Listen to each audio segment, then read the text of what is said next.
तर या शिष्टमंडळाची रचना नेमकी कशी असेल आपण पाहूयात। एकूण सदस्य 59, खासदारांचे पक्ष 20, राजदूत किंवा अधिकारी त्यांची संख्या असेल 8,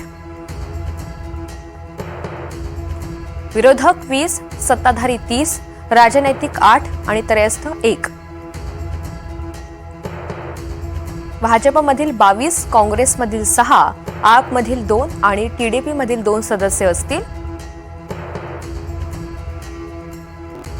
शिवसेनेचे 2, नामनिर्देशितमधील 2, एक खासदारांचे जे पक्ष आहेत त्यामधील 15 असे सदस्य सुद्धा यामध्ये सहभागी असतील।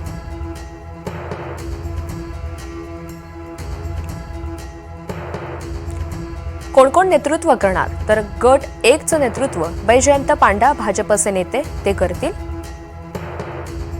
रविशंकर प्रसाद भाजपचे नेते गट 2 चं नेतृत्व करतील। जनता दल युनायटेडचे नेते संजय कुमार झा गट 3 चं नेतृत्व करतील। शिवसेना खासदार श्रीकांत शिंदे हे गट 4 चं नेतृत्व करणार आहेत। शशी थरूर काँग्रेसचे नेते गट 5 चं नेतृत्व करतील।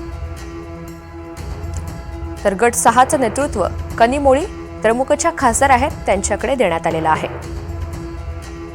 गट 7 चं नेतृत्व सुप्रिया सुळे राष्ट्रवादी एनसीपीच्या त्या खासदार आहेत त्यांच्याकडे ही जबाबदारी सोपवण्यात आली आहे।